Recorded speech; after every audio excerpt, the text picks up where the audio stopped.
You're watching the Owl's Nest Barbecue Show, coming to you live from Ottawa, Tennessee, high atop White Oak Mountain in the valley of Snow Hill. We're so glad you have made a choice to be with us tonight on the Owl's Nest Barbecue Show. We've got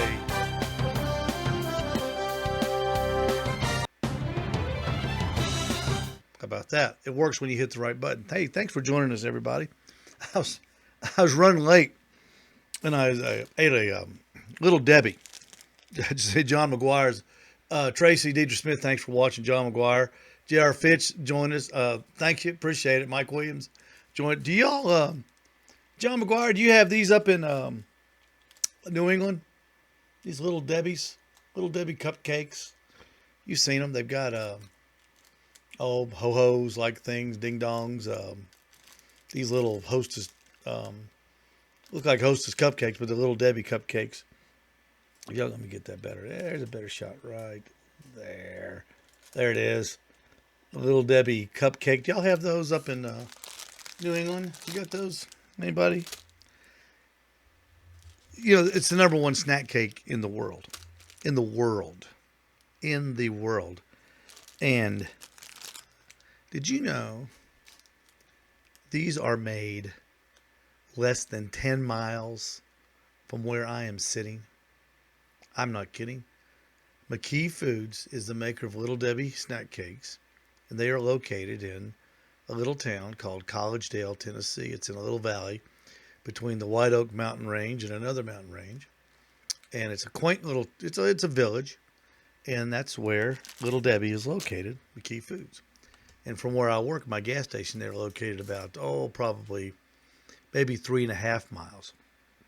And when the wind blows just right, and I mean just right, you can smell the Little Debbie's being made at the McKee Foods factory. I kid you not. It's a wonderful place to live, the home of Little Debbie. I didn't know if you guys chomped on Little Debbie's like we. They've got a Little Debbie thrift store. You can go in this thrift store. I kid you not, and you can buy like a case of these things, not a box. You know, not the box like you get at Walmart. No, I'm talking about the case where the box comes in for like $5, and they're not old. They're brand new right off the conveyor belt, like $5. You can buy Little Debbie's for you almost walk in and they go, "Here, Steve, have some Little Debbie's. They're free." It's great. It's great place. You're watching the Owl's Nest Barbecue Show. Not far from the home of Little Debbie. We're brought to you by Michelin Tires. That's right, Michelin Tires. All of you competition guys getting on the road, check your tires on those trailers, especially. Check the tires on your trucks, your big F-250s, your big F-350s, your 10-ply LTs. You need a good tire. Michelin Tire is the tire you want. Quality, assurance. You know they're going to ride well. They're going to be smooth, and they're not going to leave you on the side of the road. Michelin Tires. We're also brought to you by Butcher Barbecue and all the great products from Dave Bosca and the Butcher family. Butcher products for years and years. One of the top makers of rubs, spices, injections, grilling oils, and lots of other things. Butcher Barbecue. And we're also brought to you by the Pit Barrel Cooker. That's right, the Pit Barrel Cooker. Only $3.49. It comes in a box. Everything in that box is there that you need to start your grilling experience. For $349, you can be on your way to a great career in backyard cooking or competition cooking with the Pit Barrel Cooker. Available at my place, the Owl's Nest Barbecue Supply, right here in Ottawa, Tennessee. I want to thank our broadcast partners tonight who have started a watch party for us.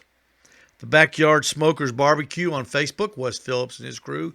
Thank you, Wes, very much for doing that. We sure appreciate you so much. What the heck? There you go. And by Deidre and the Smiths over there at Let's Talk Q on Facebook. Two of my favorite Facebook pages. And they do a great job keeping me up to date on stuff. Those are our broadcast partners tonight. Backyard Smokers Barbecue and Let's Talk Q. Go to those on Facebook and check them out. Lots of good information. They share all kinds of people on there. They share their pictures, share their recipes, share their stories about barbecue, and that makes it just a whole lot of fun. Our guest tonight is Derrick Riches. That's right. I said it's Derrick Riches. Al Selvage says the honey buns off the line are to die for. Al used to work there, and he got fired for eating too many Little Debbie's. Al Selvage, welcome to the show. Kent Vanderwoord, welcome to the show. Jeremy Slavin, welcome to the show. In just a few moments, Derrick Riches will be joining us right here on the Owl's Nest Barbecue Show. Derrick is a barbecue journalist, and he is very knowledgeable. We're going to be talking about pellet smokers tonight because, as everybody knows, it's February the 6th. And as everybody in America that has anything to do with barbecue knows, what happens on February the 6th? Weber is supposedly shipping the first run of Weber Smokefire EX4s and EX6s.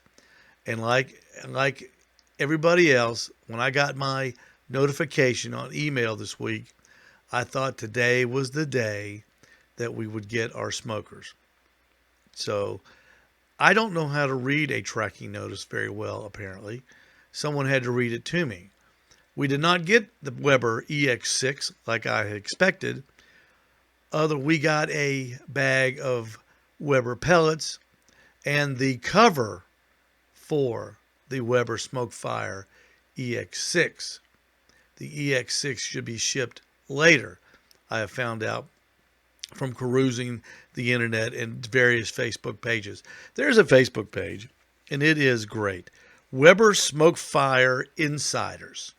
If you are or have ordered the Weber Smokefire pellet cooker, go to Facebook and go to Weber Smokefire Insiders. You'll have to ask to be admitted. It's a private group.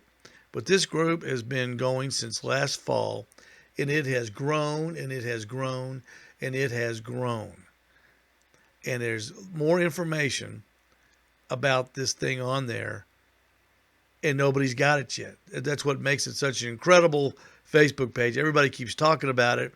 Everybody was sharing their stories. Just like I said, the anticipation is mounting. Never before have I seen, in my short time in barbecue, 7 years now, anything as anticipated as the Weber Smokefire EX4 and EX6 pellet cookers.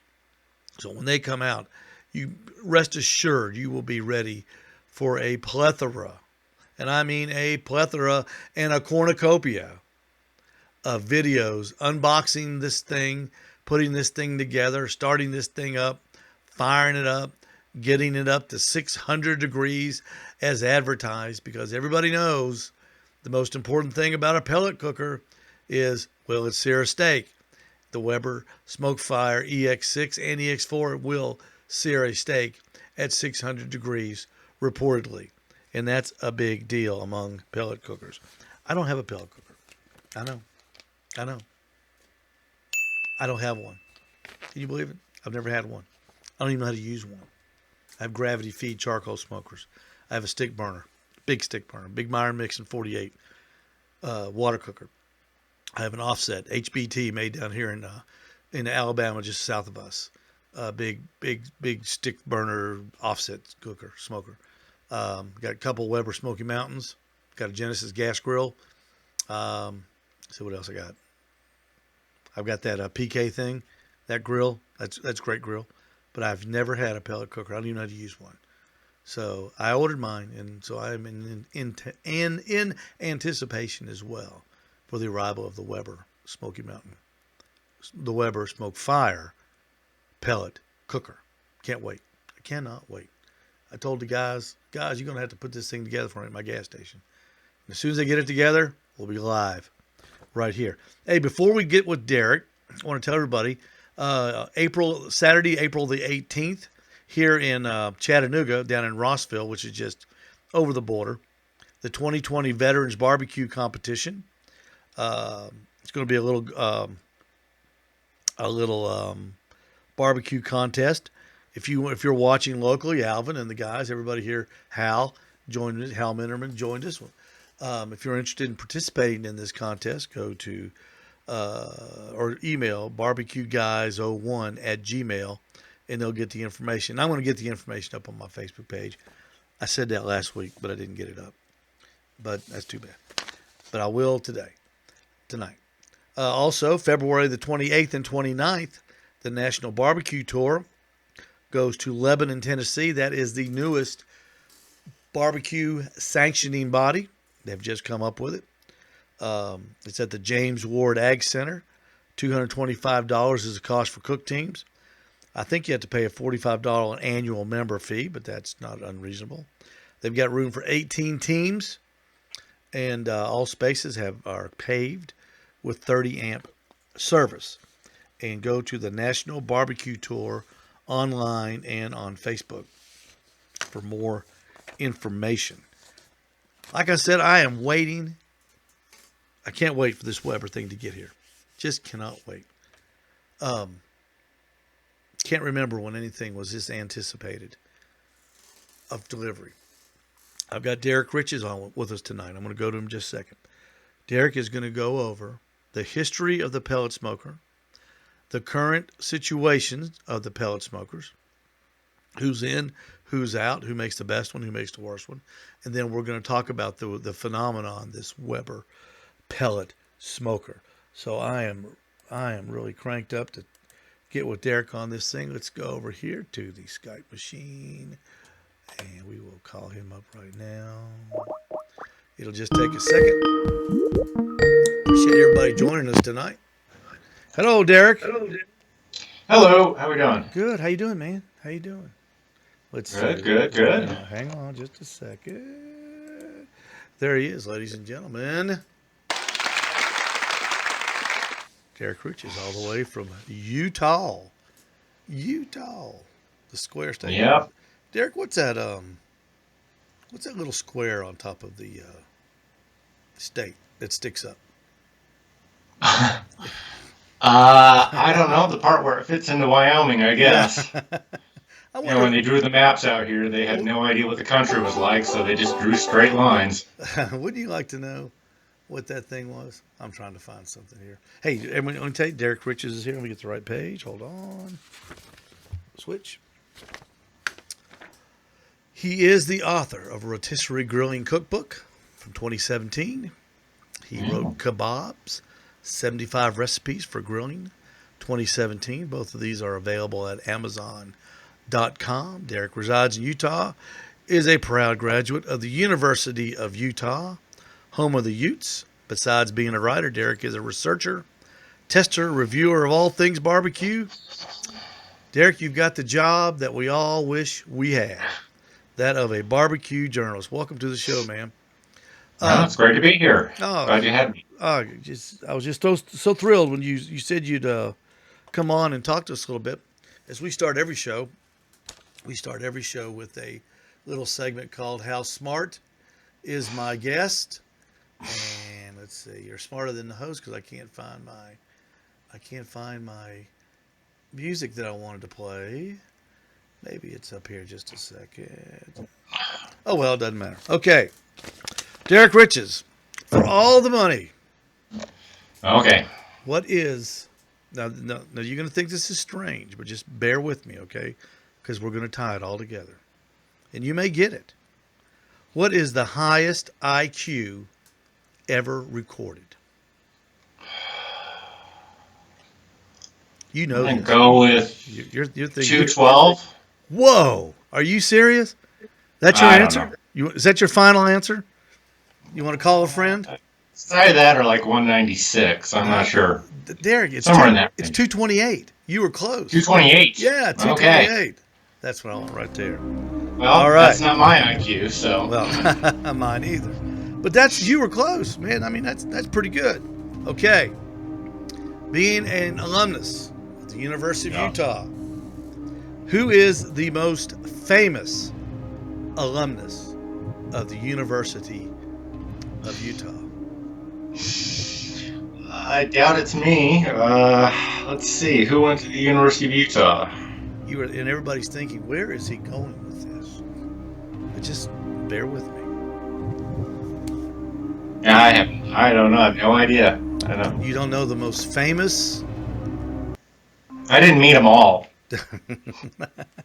This guy was way before your time. 1976, Utah Medical School graduate, one Robert Jarvik.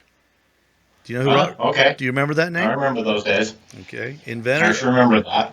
inventor of the Jarvik 7 artificial heart that was first implanted into dentist Barney Clark at the University of Utah in 1982. Dr. Clark lived for 112 days. The heart was implanted by Dr. William DeVries because although Jarvik was graduated from Utah Medical School, he was a medical scientist and was never licensed to practice medicine. Not a surgeon, yeah. Now, here's where we tie it all together. Okay. Dr. Jarvik is married to one Marilyn Voss Savant, the person Smartest with the woman in the world. highest Smartest person in the world. recorded That's IQ, right. Oh. a nifty 228. But you were really close on the 228. She's probably the president emeritus of Mensa. The average IQ is 100. Their oldest son, Billy Ron Jarvik, is the night manager at the Waffle House in Kingwood, Texas. I'm just kidding. He's not that. Jarvik's uncle, though, Murray Jarvik, invented the nicotine patch. So how about that? Wow. You are one of the smartest guests because you almost got that. Almost. That's a tough question. But you didn't say like 700, something stupid. Or like, I know it wasn't that high. Or like 80, something like that. All right, we got that out of the way. Before we get into the history of the pellet smoker, because that's what we're going to talk about tonight, pellet smokers. What's the history of Derrick Riches? How did you go from graduate in 1994 from Utah to being one of the most prolific barbecue journalists in the nation? Well, it's kind of a strange story. My dad invented barbecue. Give me a second. When I was a kid, growing up, we lived on a large plot of land which was once a cherry orchard. So we had a bunch of really old cherry trees. And our neighbor was a commander in the Navy who had been stationed in Japan in the 60s. And he had brought back to the United States with him on board an aircraft carrier a Kamado grill. And when he when he got reassigned and was going to move, he gave it to my dad. And this is, I don't know, 71, 72. Okay. So he's got this big, strange thing that he has absolutely no idea what it is. I mean, this is pre-Big Green Egg and all of that. So he starts kind of playing around with it and not wanting to buy charcoal because when we've got all this wood, he starts throwing cherry wood in there and starts cooking with it and realizes that this will hold nice low temperatures for long periods of time. So he starts cooking up roasts and whole chickens and doing all this sort of thing. Doesn't know anything really about real traditional barbecue. Right. So I grew up, he's cooking all this food, and, I'm enjoying it all. About 1990, I went down to San Marcos, Texas, stay with a friend of mine for a while. And he's taking me around to Fredericksburg and New Braunfels and all these kind of central Texas places, and we're eating barbecue. And he's like, here, this is the introduction. He takes me to this place. I don't even know what it was called. I think it was in Fredericksburg. And he's like, you gotta try this. This real Texas smoked brisket, and you've never had anything like this before. And I take a bite of it, and I says, yeah, my dad used to cook something like this when I was a kid. So I figured my dad invented barbecue. He wasn't the first person to invent barbecue, but he kind of did it in his own way, on his own, without any outside influence. Yeah, and this is before the internet, before YouTube, before you can just become an expert almost overnight. So he's playing with. Do you remember what brand that big Kamado was, or do you still have it? No, it disintegrated Mm-hmm. over time. They weren't really built to last. They didn't have the kind of the ceramics that we have today. Mm-hmm. So I don't really know. There was no markings on it. It was just what it was. It was green, and it had most all the features to it. I think it was possibly one of the original Dragon Kamados that came out of Japan, Mm-hmm. and then were later built in China in the 70s. So, but yeah, I mean, that was just kind of this weird thing. And so I started getting into, smoking and doing stuff like that in the mid 90s. And then 97, I see this one hiring people to run websites. Mm-hmm. And so just apply for it. We're going to pay you a monthly fee to run the website for us. And here's a list of topics. I look down the topics, and there's barbecue and grilling. And I'm thinking, hey, I could do that. You know, truth is, I didn't really know enough to do it at the time. I kind of learned as the years went by. But by, 15 years later, I'm getting 30 million users a year and have a newsletter going out to 500,000 people. So Wow. that's kind of how it happened. It's largely by accident. So you jumped in with both feet, though. So you've been doing this basically since you got out of school. I mean, this isn't something Pretty you close. just stumbled Yeah. upon like I did 7 years ago. This has been a lifelong, or at least an adult, lifelong passion of yours. Yeah. I mean, it's, well, what are we looking at now? 23 years I remember my that I've dad. been. I remember my dad grilling one time in my life. One time. My dad used to cook out a lot. He was an avid fisher and hunter. He was quite the outdoorsman, and if he didn't have to be inside, he wouldn't be inside. So he loved cooking out back and or at campsites. So I kind of always grew up with that. What do you? What's your favorite vessel to cook on now?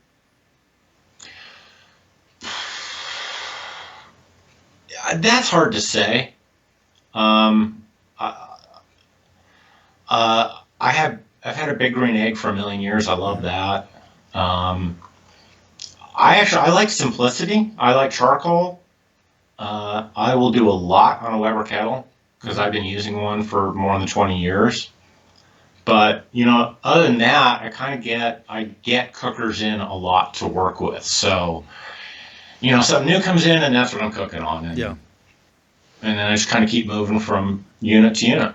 So a lot of times when you're cooking, you're working, Yeah, it's checking it's temperatures, getting a checking feel for performance. different Yeah. types of cooking equipment. I mean, I test a lot of grills and smokers, so it's sometimes it's a couple weeks of just cooking on Mm-hmm. one thing to just kind of figure out what's best for it and what's right and what's wrong. All right. I've got you in charge of the Ray Riches family reunion. We're all going to meet in Kansas City, and Okay, that'll work. I'm bringing the sides, and you're bringing the proteins. And what's the go-to protein that Derrick Riches is going to bring that he knows is going to be foolproof, and everybody's going to love it. Well, that's a loaded question. Um, I love cooking brisket because it's a challenge. I mean, Mm-hmm. it's a bit of more of a challenge. There's a lot more that can kind of go wrong with it. And if I'm going to be doing Kansas City, I'm probably going to be doing a lot of brisket, separating the flats and the points, and doing up some burn ends and Mm-hmm. some good brisket slices. So you're a separator And of and it all. we'll throw in some pork ribs for the other people. Okay. Okay. I like it. I'm a brisket guy too. It's my favorite thing to cook. I love it. Yeah. It's my zen. So Mo San said, "It's my zen. It's my zen." I Yeah, love it. there's something. There's a bit more of an art to it, I think, I agree. than a lot of the other things. It's more fun to pick out the meat when you look for something. You go when I'm sitting there in Walmart looking at meat, and people come up to me and say, "What are you looking at?" I said, "I'm trying to pick out a brisket." Well, what are you looking for? I'm Yeah. saying, "Well, I'm looking for this. I'm looking for that. This is no good. This is good. This is too much. This is not enough." And it's real science picking one out. It's not like a pork butt. You It look is. at it, you look at the money muscle, it goes, "Yeah, it looks good." Throw it in the buggy and you shag. Brisket's more Well, fun. it's a lot. It's very easy to pick up a bad brisket at the store. Mm-hmm. I mean, You got that right. there's a lot of they're just not right in when it comes to briskets. Hmm. I know you're right, but I like it. I like brisket too. Okay, let's talk about the pellet smokers. All Fill us right. in on the history of the pellet smoker. I said I've never owned one, and I am waiting on the Weber Smokefire to get here. We're going to talk about that later in the show. But what is the historical journey of a pellet smoker? Who, what, when, where, and why? Well, you got to go back to the early 80s. Joe Traeger up in Washington State is working in kind of the pellet business. This is kind of coming up as a new renewable energy. Pellets are made from waste wood materials Mm-hmm. and they're used for heating. And he gets the idea that he can turn this into a grill. And in 1986, he gets patent. And in hindsight, this is kind of an amazing patent because Joe Traeger, for 20 years, owns the complete rights to any type of outdoor cooking equipment powered by wood pellets. Wow. Grills, smokers, anything. No one can compete with him because it would be a patent violation. So, I mean, he gets this amazingly broad patent. But the problem is, he's got to kind of convince people that they want to have one. Yeah. Yeah. And Yeah. that turned out to be kind of a hard sell. Pellet grills have to be explained. They're complicated mechanically. I mean, you've got fans, you've got an auger, you've got motors, you've got a temperature control unit. You've got all this stuff going on. When you're talking about charcoal grills or gas grills, people get that. They understand how they work. They're real straightforward. But when it came to pellet grills, it was kind of a hard sell. And so, he owns this patent from 1986 to 2006. And during that period of time, he manages to get up to about 2% of the outdoor cooking market. And the patent expires, and you've got all these other companies that have been making pellet water heaters, pellet furnaces, indoor heating stoves, that sort of stuff. And they're thinking, oh, well, we can jump in here, we can make a better pellet grill, and we can kind of get in there. So Traeger tries to cut its costs. They ship the manufacturing to China. They get a factory there making them. There's quality control issues. There's all sorts of problems. Mm-hmm. And Joe sells Traeger, the whole company, in 2008 for $12.5 million. Wow. And it kind of goes through some hands, but Traeger since then has been owned by private equity firms, these companies that just want to grow it to where they can resell it for a large profit. Mm-hmm. And I figure the company's now worth about 100 times what he sold it for. Ooh. So Traeger they basically are the history of pellets cookers. Yeah. There was nobody else. And most pellet grills today, they still use pretty much the same design. And if you go out and get a barrel-shaped pellet grill, pellet smoker, it's the same design in almost every way. The controllers have become a lot more sophisticated. I mean, that's the other thing. It's 1986, and you're trying to build a pellet smoker that's going to hold temperature, but the computer parts are just not there. I mean, you're working on real simple electronics to just get this thing to work. So you've got a high, medium, and low setting, and you got to kind of guess. Mm-hmm. If you want it to be on low, but it's a real cold day, you've got to turn it to medium because it just won't keep the temperature. Right. It doesn't know that. Now you have all this very sophisticated electronics in here.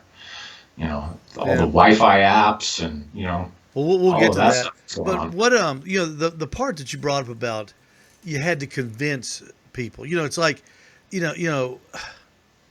when somebody asked Henry Ford one time, they told him that the car wasn't going to work, and he said if I'd have asked people what they needed, they would have said faster horses. That's the vision that he had. How did this Joe Traeger fella? How did he convince? To capture 2%, that's pretty good. pretty good in the Yeah, grill market for one guy inventing something. I'm sure it's like the old Apple story. It's invented in his barn or his garage or something. How did he? How it's did he? actually in a bar. How did he get it to the? Who took the chance? Who did he know? Who was the guy that said, "I like it. We can do this"? It was word of mouth for a long time. Joe would go out, and then later his sons, they would they'd go to stores, they'd set one up, they'd cook food, they'd give it to people and say, "Here, this is what this will do. Taste the smokiness of it. This is cooking on a real wood fire." And they'd work to kind of just go shop to shop, town to town, marketing, Mm-hmm. this grill. Do you think And people that saw it had tried smoking and said, "Hey, this just isn't for me. This is too intense"? And do you think that when they saw this thing, the light bulb went off in their heads and going, "Yeah, that's what I'm talking about. Something you can set it and forget it." well, in the early days, you really couldn't set it and forget it. They were a little bit more temperamental, but still, yeah, there was a simplicity to it. I mean, that's kind of always been the thing about pellet grills. You don't need to, you don't have to have lighter fluid. You don't have to have starter pellet, starter cubes. You don't have to build a fire. You don't have to cut logs. There's no stick here. There's just wood pellets, and you buy them in a bag and you dump them in there and you get it going. So, that simplicity has been a factor. And then, by the late 90s, when the internet really started coming on, Traeger was able to start word started spreading really online, Yeah. through kind of the earliest websites and discussion forums and stuff like that. And that's kind of where it really started getting out of the area. I mean, I think for the first 5 or 6 years, they probably didn't sell a pellet grill outside of Washington State. Is that where it But was headquartered first? yeah, Okay, I yeah. know because I knew they're in Utah now. I was going to ask you if you had ever heard of them when you were monitoring or when you were promoting that website that you were talking about that you worked at. Was the Weber Grill part of um, that website that you started working on out of college? Yeah. Oh yeah, yeah. I mean, when I first started getting into to writing about barbecue and grilling, um, you know, I would go to like some of the trade shows and some of those organizations, and someone told me probably like 1999, they said, when it comes to cookers and the fan base, there are three products you don't attack, you don't disparage because their fans are rabid, and that was the Big Green Egg, the Holland Grill, and the Traeger Pellet Grill. Because the people that loved those things were fanatical about them. Still They are. just, Yeah. yeah, except Holland Grill doesn't exist anymore, but Yeah.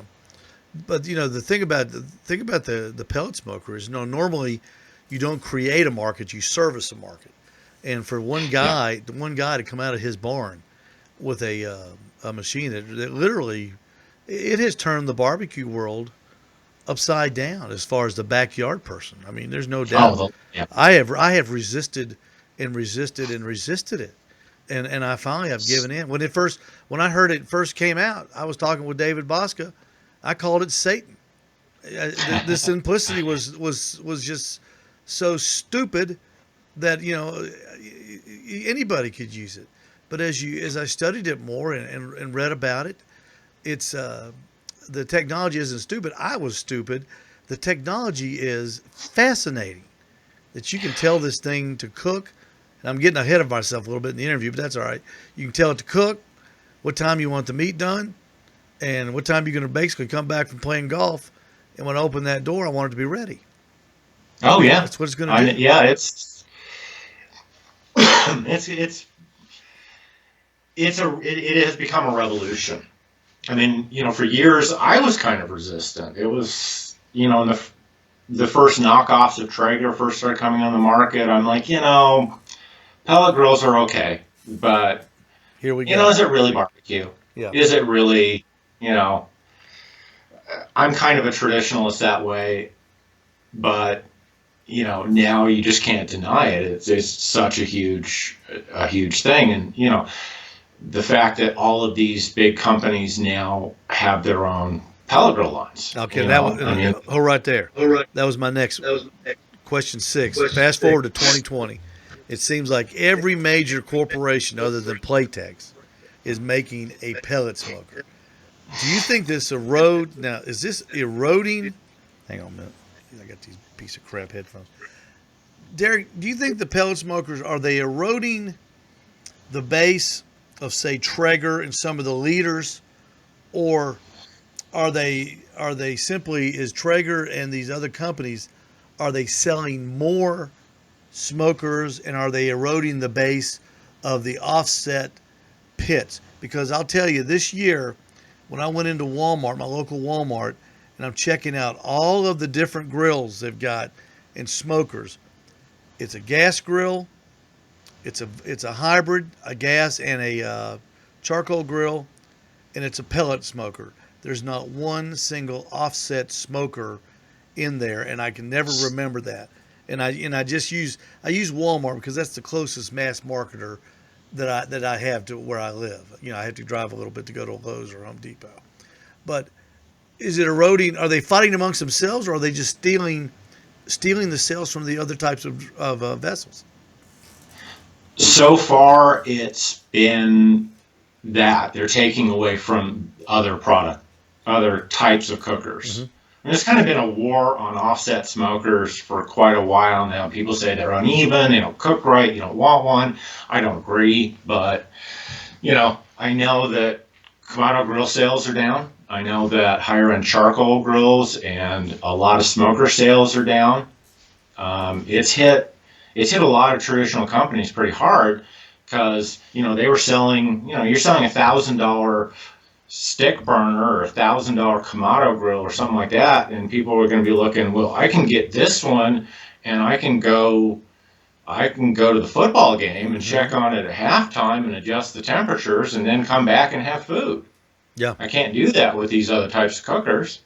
I mean, the first time I saw that kind of technology, it was from Mac Grills, and I was at a trade show in Atlanta, and they had a computer up showing a brisket, the temperatures on a brisket that was being cooked up near Seattle.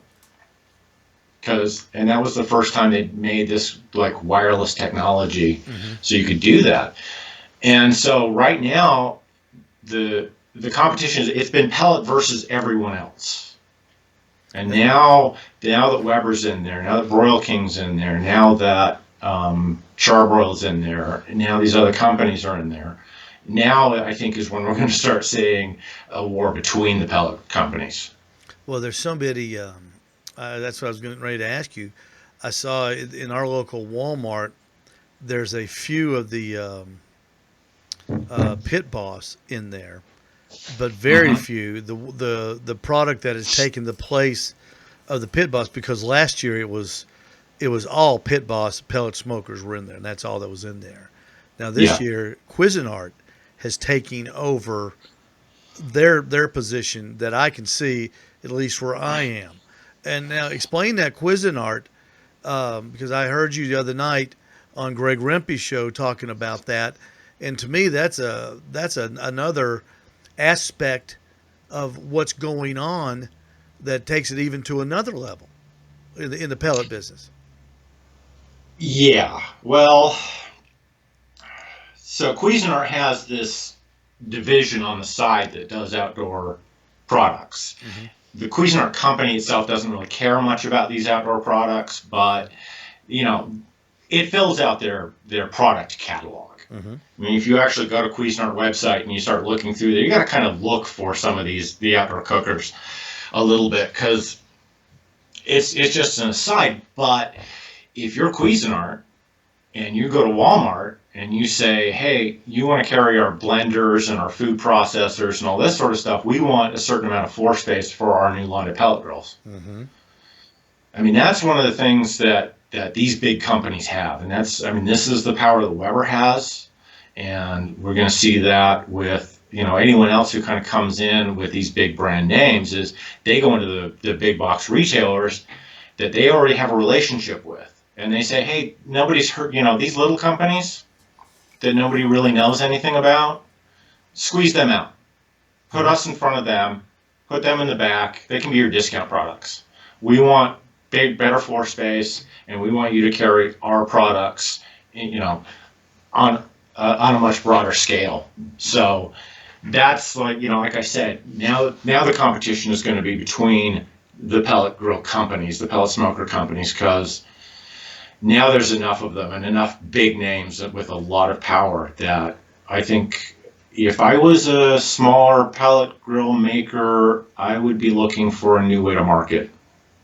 Well, do you think that the pellet, we'll just call it the generic pellet smoker, has can you declare them the winner, and everybody else is just an also ran now, and they're chasing the pellet cookers Well, in the backyard world? I know there's lots yeah. of different barbecue worlds out there, but Uh, in the 90% of us that just cook, say, backyard, that aren't interested in competition or anything like that. yeah, you know Ed Marin, Fast Eddie? I know who he is. I don't know him. Yeah. Okay. He and I have had this argument for probably 20 years because he is a pellet fanatic. He Hmm. loves pellet cookers. And he's been under this opinion pellets will destroy gas grills. In the future there will be no gas grills. I don't I don't I've never agreed and I still don't agree. There's always going to be gas grills. Weber's going to come out with their pellet grill, but they're still going to make Weber Genesis, and that Weber Genesis gas grill is still going to sell phenomenally well, Hmm. and it's still going to be a big success. There's only so far pellet grills are going to go. There's always going to be a market for charcoal, for stick burners, for gas, for those other things. But the pellet grill has expanded the market space a lot. There's people buying outdoor cookers that may not have in the past, and they've cut into all the other market spaces. So they've cut into everyone else's business, but it can only really go so far. I mean, there are people who just don't want a pellet grill. I mean, I know people who don't really like smoke flavor. Hmm. They like grilling. They like gas grills, but they There are don't people like. that don't have gas grills, that won't have a gas grill. They have a charcoal grill. Yeah, yeah, I've got a couple. and I've there's got a that, couple and there's people like always going to that. be the charcoal people. Hmm. The ones who are right. Before we get to the Weber, how come every time you see an ad for a pellet cooker, whether it be uh, a, a big ad like Trigger, their infomercials that they ran for a few years that were on Sunday mornings, whether Yeah, you're watching on YouTube, what have you. The first thing they mention is how hot it'll get and how it'll sear a steak, and then they back up from there. It this it's this it's this cooker will do everything that your gas Genesis will do over here. It'll sear the steak. So they automatically compare it to something that I've already got. That's why it didn't yeah, interest me. I'm not interested in searing a steak on it. If I want a steak yeah. seared, I've got a Genesis. I can get up to 750 degrees if I want to. So that part doesn't interest me. But it must interest most people because these companies are smarter than I am, and they know what people want to hear. Well, in some ways that kind of goes back to the very beginning. When Joe Trigger introduced the pellet grill, he didn't know much of anything about smokers. He didn't know much of anything about barbecue. Hmm. The fact that people figured out you could cook low and slow and smoke on them, that kind of is an after effect. He was trying to make a pellet powered gas grill. He was trying to make something that could beat the gas Okay. grill. Okay. And so for a long time, that was kind of where the focus was. This is a grill. It took off in the barbecue world because they're so good at holding a low temperature for a long period of time with almost no effort. So that's where that expansion really first started coming up. And then, when barbecue got so big, you know, over the last decade, the pellet grill was perfectly in place for people who didn't know they had discovered what barbecue was, but they didn't know how to cook it. And now they had a machine that would do it easily. And so that's kind of where that went. But if you're going to get to a very broad audience, if you're going to sell to a Yeah. lot of people, you've got to be able to say, oh, it'll do low and slow, but it'll sear a steak. Because for most, look, the number one thing that hits a grill is a hamburger. Mm-hmm. And the number two thing that hits a grill is a steak. And if you throw a steak on a pellet grill that can't manage to break over 400 degrees, you get a gray steak. Mm-hmm. It's not a good steak. Nope. So there's always been a way around it. People's like, oh, well, you can sear on our pellet grill. You go out and you buy grill grates, those anodized aluminum cooking grates that Brad, what's his name, sells. And, that'll hold in more heat. It'll give you more searing, And then they started coming up with this kind of open baffle design where the deflector in the pellet grill could be opened and you have that direct flame shot. Mm-hmm. So now you could get more intense cooking. But most people, when they're buying something to cook outdoors, they're really thinking burgers and hot dogs and steaks and chicken. Yeah. They're not thinking brisket and pork butts. So do you think the person with the cheap grill on the back porch, when they go to replace it, honey, this thing's a piece of junk. It's got too many hot spots. When they go down to the Lowe's, Home Depot, whatever, Walmart, do you think that maybe that is where their decision process will take them from the gas to the pellet? Say, this pellet will work. And then just simply do away with their gas grill? That's the problem is that gas grills are cheap. Yeah. Or at least they can be. Gas grills can be really cheap. Forever, the best-selling gas grill in the world was the Charbroil 2-burner Quickset or whatever they wanted to call it. Sell for $100, $150. That's actually where most gas grills sell at. Mm-hmm. And so when somebody goes in and says, if they have that mentality, if they're thinking, I want to just get something for $200, please don't buy a pellet grill. You don't think the upsell will be there? Yeah, but I think that there's some people that are thinking, hey, my gas grill isn't working, I'm going to replace it, and now I'm looking at these pellet grills thinking, yeah, I could do that, I could go that route. But getting a really good pellet grill, getting one that has a lot of versatility, is usually going to be a bigger investment than buying just a gas grill. All right, before we move on to Weber, for the money, for the value. First of all, Derrick Riches, grill grates or no grill grates? I like them. I don't use them that much. You like them but don't use them. Okay. I do sometimes. Okay. If I'm doing something very specific. Like? Sometimes I will cook I have a PK grill, and sometimes I'll do like a competition SCA steak for people, mm-hmm. And that sort of stuff, and I'll break that out. I've known Brad forever from when they first came out on the market, and they're good. I like them for some things, sometimes. I love them.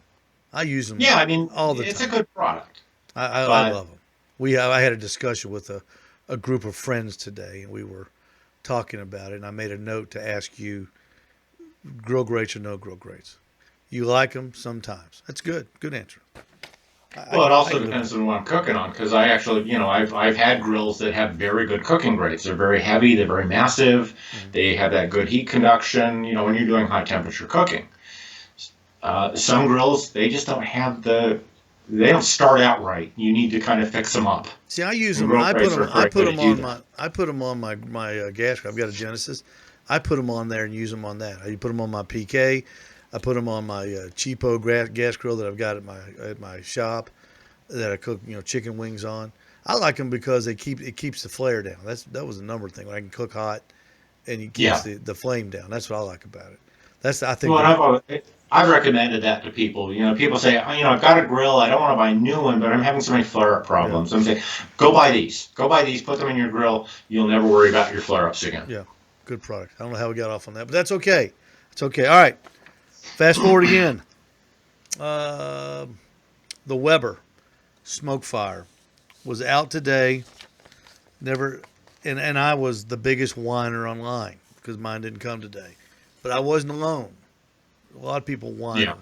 that it wasn't there today. Have you ever seen anything more anticipated than this thing? Yeah, I can't think of anything in the industry that has been hyped this well, has had this much anticipation. You're combining the hottest new product in outdoor cooking with the most recognized brand name. So yeah, it's big. It's a big deal. What 5 years ago did you ever scratch your head and say, I wonder why Weber doesn't make a pellet smoker? And did you Yeah, ask him? You never. I know they've been working on this for about 3 years. Mhm. Probably been toying with the idea for at least four. But that Weber is pretty secretive. They don't like to talk about what's coming up until they're ready to say what it is. Mhm. Did you? So Did were I'm you? not surprised now. I was going to Right say. I was now, going to I'm say. not Were you surprised it's surprised here. when you found out that they were in the business, or did you think that they were true to their little Smoky Mountains and the Genesis, and you thought maybe they were just set with what they had? That's what I always thought. I thought that's why they didn't have one. They were happy with what they had, and they thought that the pellet thing was going to be just a passing fad. I've never known Weber to not try to capitalize on a market space. If they can make money on it, they will get into it. But at the same time, they spend a lot of resources making sure they do it right the first time. Hmm. Weber does not want to be seen making a mistake. They're very conscious of that. So they want to make sure that this works. And that's actually one of the reasons why I think it kind of has been delayed, as I think there's been a software issue, Oh, okay. and they've kind of held it back a little bit. I mean, Weber never officially said this is the day. They said the early part of 2020. It's going to be early 2020, first quarter 2020. Hmm. They gave themselves a window. It's Amazon and Lowe's that came in and said, "Here's our ship date." Yeah. And Do you think that put the that pressure wasn't on? Weber saying that. Did that put the pressure on Weber? Not really. I think, if anything, I don't think the delay has hurt them. I mean, it's February. This is not the prime buying time Right. right now. It's going to be, it had to be there by March. March 1, it had to be there, and it will be. So they're in good place. The does this have more software than any other smoker that you've seen? Can it actually do more of what they're touting? Because I've heard that. Well, I'd like to actually see it in action. I mean, really be able to fully comment on that. But from everything they're saying, the idea, I mean, they're literally saying, "Hey, you wanna smoke a pork butt? You wanna cook a whole chicken? You want this? You tell us when you want it ready, and we'll have the cooker get it there for you." Yeah, it's backwards. It's That's backwards of everything we've been taught about barbecue. Because the number one question people ask me is, "How long do I cook it?" And the answer is always the and same: until it's done. right, You and that's don't, always because that's always been the rule of barbecue. that's The barbecue barbecue. knows when it's done. Yeah, And if you're observant, you'll see that. Um, we'll see how well this works out, because I would love to throw a brisket in one of these, plug it in, and say, "Hey, all right, computer, all right, Weber, cook my brisket," and and see how it comes out. and hopefully it'll come out good and not you won't have to write them a letter and say, I got home from the golf course and I was looking at a hamburger. I burned Yeah, up well, hamburger on my Smokefire EX 6. Um, I just wonder. I go over a lot of friends' houses, and they've all got two things on their deck. They've got a green egg, or some sort of maybe a Walmart Kamado, or a knockoff Kamado, what have you. It Right. sits over in the corner, and it usually doesn't have a cover, but if it's got a cover on it, it's dusty. You can tell it hasn't been used. And right next to it is the gas grill, and that's Hmm. that's getting the action. The Kamado was something Father's Day-ish maybe, or a moment of high testosterone in the Ace hardware, where oh, there's yeah, I got to have that. A few grunts get it home and they cook on it once or twice and say, this thing isn't real easy to use, and so they use that gas grill. I'm just wondering if you think the Weber might be the new, I call it the status grill, just something that we got to have to impress our friends. It could be. I mean, it could very well be. I think there's going to be a lot of people hyping it. Social media is going to be flooded in the next couple of weeks with people cooking on their Smokefire, Mm-hmm. and that's going to be the story this year. It's going to be all over the place, and Is this if it thing, works out well, Weber could really dominate the market space. But Derek? I think it's going to be the grill to own for this year. I'm sure you saw the same videos I saw when they had those people up at the headquarters at Weber, and I don't know, you may have been one of those people. I don't know. They were all using this Weber. They all set it up, and all of them, they were very few of them were smoking on. Most of them were grilling different items on it. What is this something that you or I could take, and you don't have to use the computer? Can you just like override it? Say, I'm going to set it at 285. I'm going to put my brisket Well, on there, and I'm going to have a beer, and I'm going to sit back and watch it in my driveway. Is it going to have that capability? Is it going to have the simplicity one? yeah, no, you will be able to just go say, hey, this is the temperature I want, just stay here. Don't Okay. pay attention to, just do that. Okay. Um, it would be foolish to not be that way. Because, I thought so. there's having this idea, it's like, hey, we have, I don't know, 700 to 1,000 recipes built into this app, and you buy this stuff, and tell the grill that this is what you want to make, and you put the temperature probe right here, and then you set it on there, and we're going to just tell you what to do. Well, that would really be annoying the fourth time you made that thing, Right. because you know what you're doing now. Yeah. You know, it's going to teach people. It might teach people cooking. It might teach people how to use the grill, and for them to get to know it that way. But yeah, I mean, I've had pellet cookers with very sophisticated electronics, and if I'm just cooking on it, I set my temperature, put my food on, I'm done. I don't use the temperature probes. I don't monitor it that way. I just make sure it's running.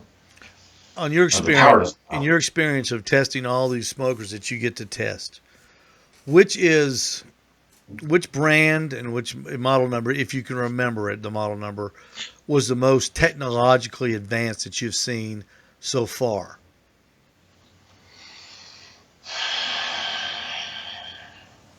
Well, the most technologically advanced cooker I've seen. Well, okay, so actually, it's not. 4 years ago, Lynx came out with a computer-controlled gas grill. You had an app for it, and you could adjust the temperature, you could turn burners up and down, you could do all sorts of stuff with it. I mean, it cost like $6,000. Whoa. I think that Twin Eagles came out with a pellet grill last year for $7,500.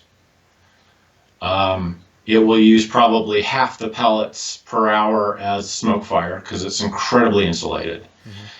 And it has pretty much equal electronics, but it costs 7.5 times as much as your EX4 is going to cost. Well, that's out of the Yeah, that's that's it. that's I mean, one that's a luxury item. yeah that's one That's hundredth of for a percent of the sales. Nobody yeah, that's nobody for billionaires and politicians to yeah buy. yeah exactly right. One and two are the same. Um, I'm anxious to get mine. I'm sure you're anxious to cook on one. How will you get to cook on one? Will they make? Is there like a press thing that you've been invited to, or some sort of a gathering that Weber's Well, going to I'm have? working on getting one here. Okay. I The problem with, when they have these PR events and they say, "Hey, come up here and cook on this. We bought you the food. We're gonna season the food for you. We're gonna supervise you cooking it. We're gonna see what you do, and we're gonna make sure you don't make a mistake." I mean, when I test things, I'm like, what are the most common mistakes people make? Mm-hmm. What are they going to do wrong? And what happens when you do that? And So I think it I takes some like, of the bias away too. There, if they fly you up there and you're gonna love it. It's like the barbecue guy that cooks for his family all the time says, "Oh, they love my barbecue. I must be a great barbecue cooker." yeah, I don't have to. yeah. I don't have to That's the compete. problem with these PR events. The marketing people want to make sure that you are 100% satisfied with what they were presenting. Hmm.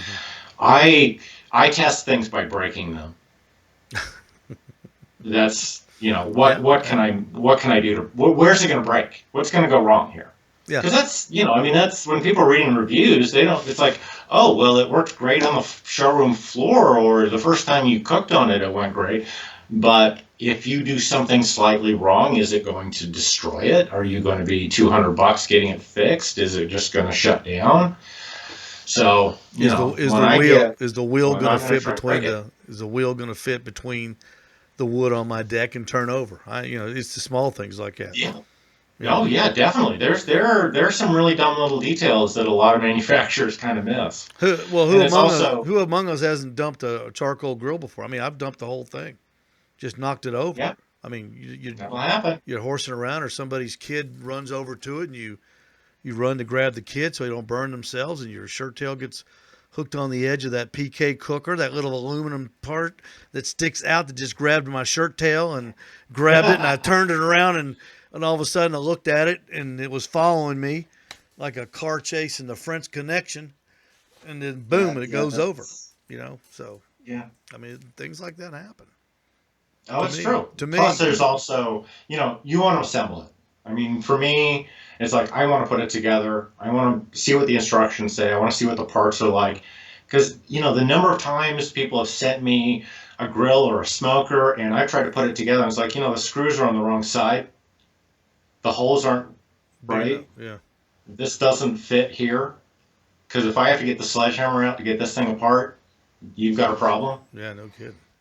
I don't expect that from Weber, although I did have a problem with one of their gas grills that couldn't actually be put together right. Because of the parts they furnished. Yeah, Yeah, and some it had to do with the way it had been packaged. The packaging bent something that then made it so it wouldn't line up. They changed the packaging, but I mean, I think it was one of the first people to ever have it. But I mean, that happens. Well, Derrick Riches, thank you so much, man. I appreciate you being here with us. You're a great guest. Your knowledge is beyond comprehension for me. And the knowledge of barbecuing and grilling and smokers and the history and the whole kit and caboodle. And I appreciate you sharing that knowledge with us. Um, I was really hoping that we'd get the Weber today, because I was going to team up with you, and we were going to do a live thing from my gas station putting the Weber together, but that was not meant to be. But maybe someday it will be. So, I'm sure it'll show up eventually. well, let's do this again. All right. Yes, I enjoyed definitely. it, Thanks man. for I, having me I on. really enjoyed it. You're a great guy and a great guest, and I appreciate your time. And I know everybody watching.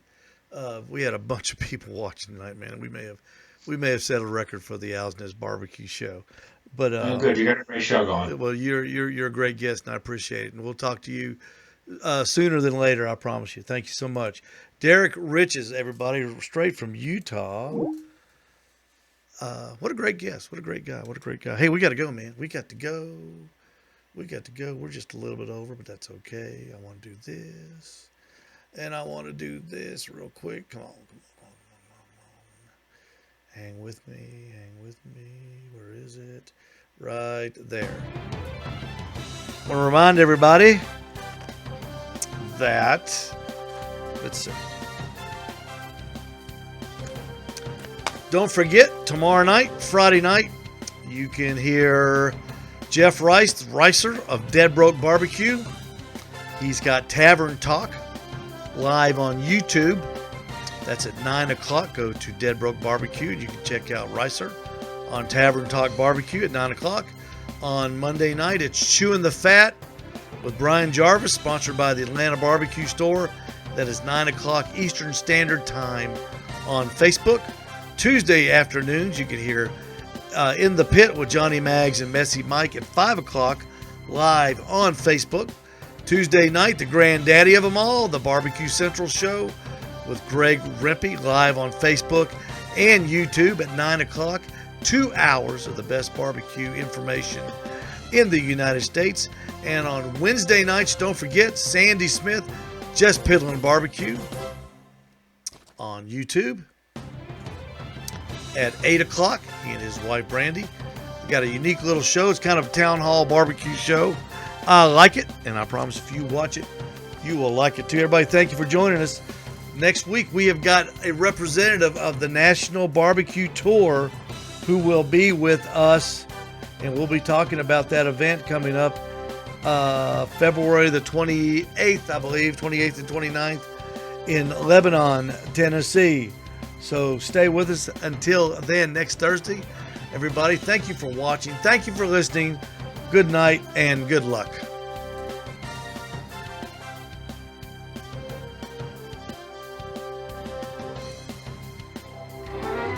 Thank you for listening to the Owl's Nest Barbecue Show with Steve Ray, broadcasting from the Owl's Nest Barbecue Research and Development Center in Ottawa, Tennessee. Good night.